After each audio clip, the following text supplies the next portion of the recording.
এই যে এখানে হলো পাওয়ার অন আর অফ সুইচ, উপরে দিলে আপনার পাওয়ারটা অন হইবে।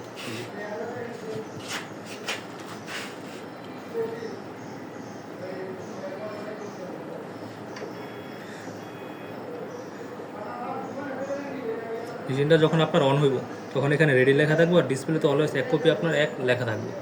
আর এটাতে এই মেশিনে একসাথে সর্বোচ্চ 999টা কপি করা যায়। জাস্ট ডকুমেন্টটা এখানে রাখবেন, কভারটা নামাইবেন, স্টার্ট বাটনে চাপ দিবেন, কপি আপনার হইতে থাকবে।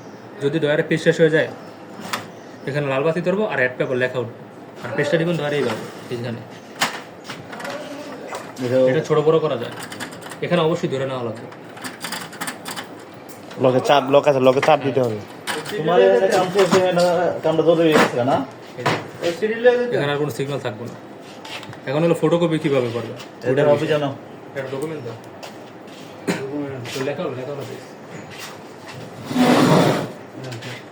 এখন হলো আপনারা ফটোকপি করবেন কীভাবে, এই লেখাটা ফটোকপি ওটা করবেন কীভাবে। এখানে তীর চিহ্ন আছে একটা, এখানে হয়তো বা দেখা যাচ্ছে ক্যামেরা, যেখানে আছে তীর চিহ্ন, ডকুমেন্টটা এখানে রাখবেন এই বরাবর, ঠিক এইভাবে। টপ কভারটা নামাবেন, যত কপি ইচ্ছা সংখ্যা আছে এখানে ক্লিক করে দিবেন। 5 কপি লাগলে 5 কপি, 2 কপি লাগলে 2 কপি দিয়ে যে এখানে স্টার্ট বাটন চাপ দিবেন, একবার স্ক্যান করে আপনার পেজ হয়ে যাবে, ফটোকপি আপনার বাইরে।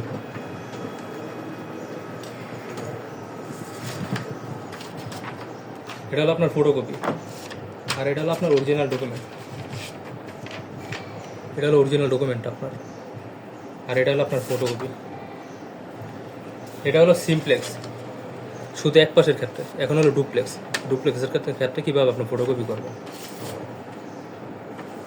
তার জন্য সেম ঠিক একইভাবে এখানে ডকুমেন্টটা আপনার রাখবেন, এটা নামাইবেন আপনি। এই যে ডুপ্লেক্স ফটোকপির ক্ষেত্রে ডকুমেন্টটা এখানে রাখবেন।